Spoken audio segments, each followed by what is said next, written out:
Today we're going to talk about how the California versus Brock Turner case and its effects are prime examples of rape culture. Is anyone familiar with the case? Me. Yes. On January 18th at Stanford University, three-time All-American swimmer Brock Turner raped an unconscious woman behind a dumpster.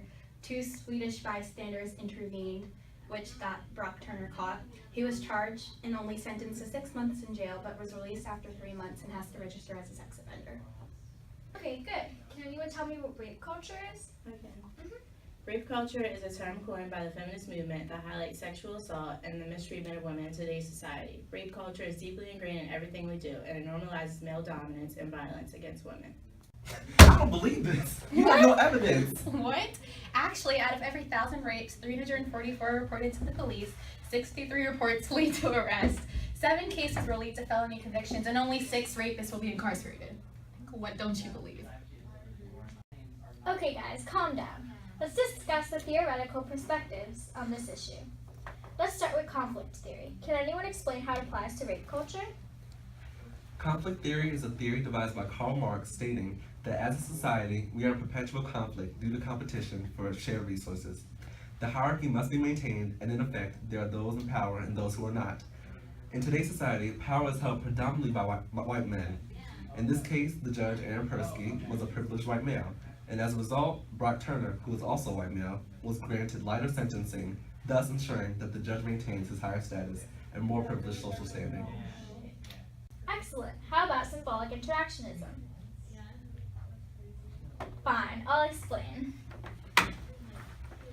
Rape culture is deeply ingrained into our everyday dialogue. Language that we commonly use is often more misogynistic than we realize and is subtly reinforcing problematic issues such as victim blaming and shaming.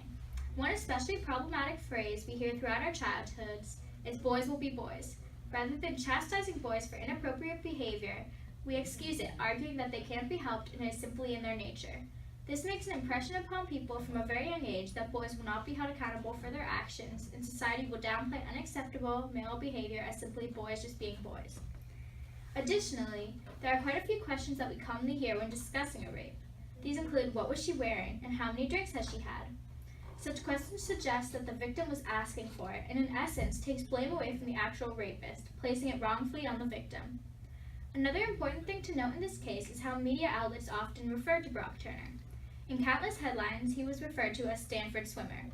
Even after convicted, he was very rarely labeled as what he is, a rapist. Even the judge of this case stated that a lengthy prison sentence would cause too much harm to Turner, despite all the harm he caused into the victim. All of this continues to perpetuate his image as wholesome and someone who has a promising future. This negates the crime he committed and stirs up sympathy for the perpetrator rather than the actual victim.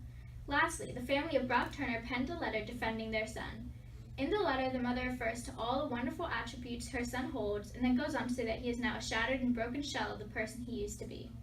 Instances such as this case are not uncommon. Because of rape culture and how we discuss attacks against women, children are socialized from a very young age to use language that discredits the victim and shifts blame away from males. Are there any other perspectives you know of that relate to this case? Yes. Intersectionality. The combination of Turner's race and gender was influential in his ability to get off with light sentencing.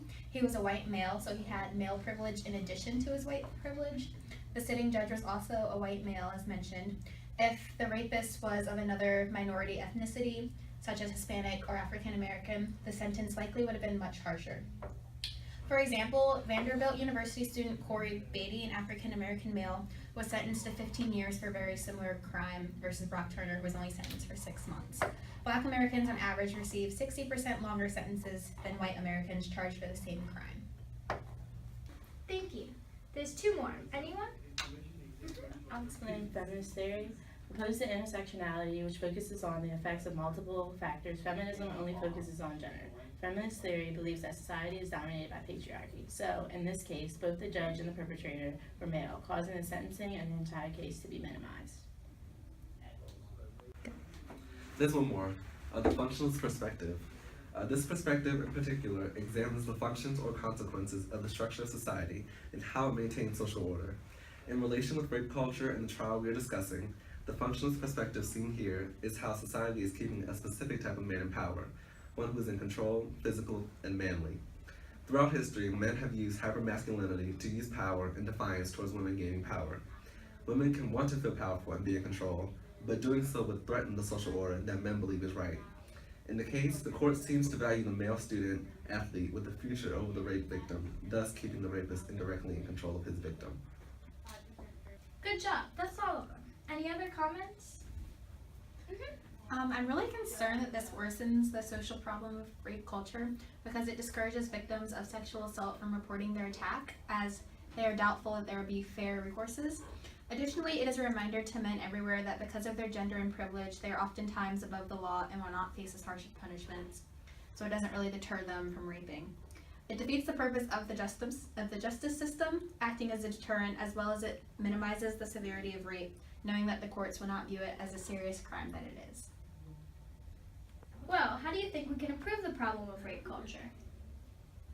Whether rape culture can ever be completely eliminated from our society is questionable. However, there are a number of things that can dilute it. Included in this are harsher sentencing for sexual crimes and crimes against women, and being a proactive bystander like the two students in the Turner case. Not engaging in misogynistic language and sexist language are also positive steps forward.